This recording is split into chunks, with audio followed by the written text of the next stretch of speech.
Pernah kebayang nggak gimana visi seseorang dari 100 tahun yang lalu kok bisa jadi otak di balik truk-truk raksasa tanpa supir yang kita lihat sekarang?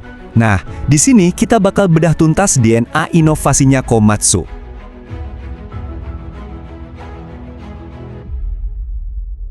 Coba deh, bayangin ini. Ada truk segede rumah.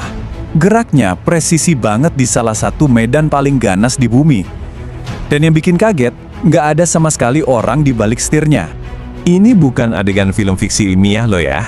Ini beneran kejadian, jadi kenyataan sehari-hari di tambang-tambang di seluruh dunia. Dan ini semua berkat satu nama, Komatsu. Oke, untuk bisa benar-benar paham soal Komatsu, kita harus lihat dulu nih, keajaiban teknologi apa aja yang mereka ciptakan sekarang. Lihat saja, Komatsu itu memimpin revolusi di semua lini.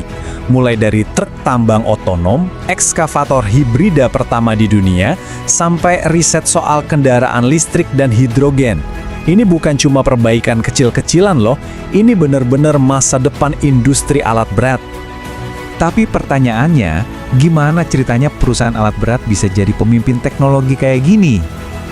Jawabannya ternyata bukan ada di lab-lab canggih zaman sekarang, tapi di dalam sebuah visi yang usianya udah seabad.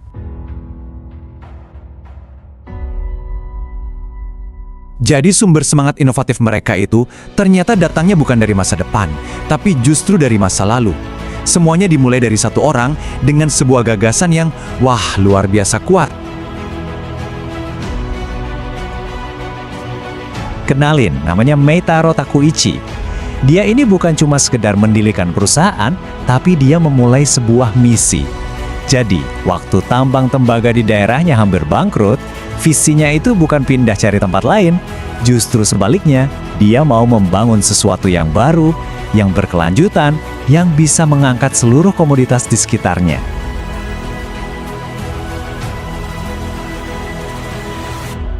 Coba bayangin, di saat semua pebisnis lain fokusnya ke Tokyo, Takeuchi ini kekeh perusahaannya harus tetap ada di kampung halamannya.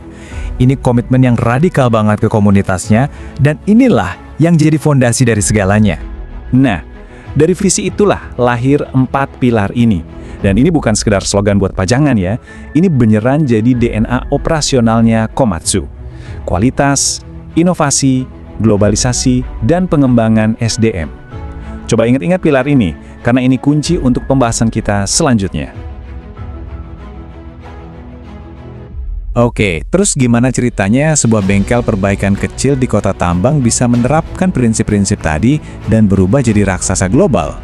Perjalanan mereka itu keren banget. Dimulai tahun 1921, tujuannya buat menyelamatkan satu kota. Terus, tahun 31, mereka bikin traktor pertama di Jepang. Lanjut di tahun 50-an, mereka mulai ekspansi ke seluruh dunia. Dan puncaknya, di 2011, mereka meluncurkan armada truk otonom raksasa. Ini benar-benar perjalanan dari yang tadinya melayani satu komunitas kecil, jadi melayani seluruh dunia. Nah sekarang, ayo kita sambungin benang merahnya. Gimana caranya filosofi yang umurnya udah 100 tahun ini bisa melahirkan teknologi otonom dan hibrida canggih yang kita lihat hari ini?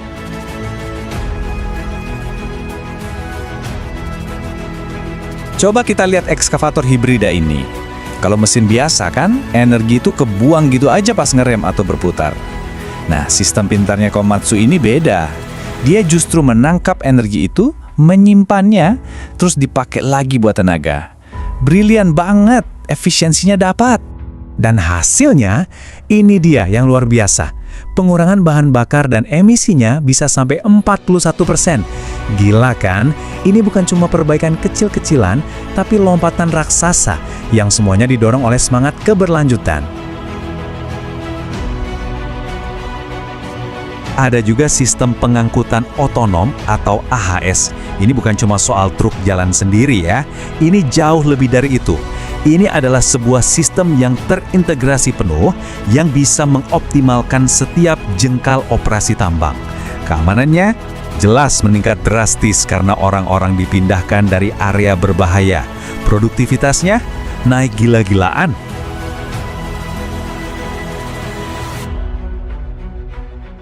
Nah, disinilah benang merahnya kelihatan jelas. Prinsip awal mereka soal kualitas utama dan manfaat bagi komunitas itu sekarang diwujudkan dalam bentuk keamanan kerja yang lebih baik dan planet yang lebih bersih. Dan dari situlah lahir ekskavator hibrida dan AHS. Semuanya nyambung kan?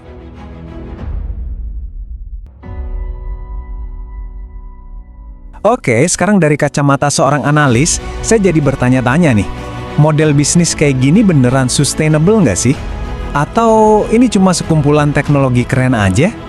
Ternyata jawabannya ada di model bisnis mereka. Jadi Komatsu ini nggak cuma ikut-ikutan tren. Mereka berpegang teguh pada filosofi Kaizen, yaitu perbaikan kecil tapi terus-menerus. Dan mereka investasi besar-besaran ke sumber daya manusianya. Coba deh lihat, lebih dari 70% karyawan mereka di Australia itu ada di bagian customer support. Ini nunjukin banget kalau komitmen mereka itu untuk jangka panjang. Jadi, upaya mereka menuju netralitas karbon itu bukan sekedar tren baru. Ini adalah wujud modern dari visi keberlanjutan si pendiri, Tajruki. Tiap inovasi, mau itu hibrida, listrik, atau hidrogen, semuanya adalah bagian dari DNA mereka yang usianya sudah lebih dari 100 tahun.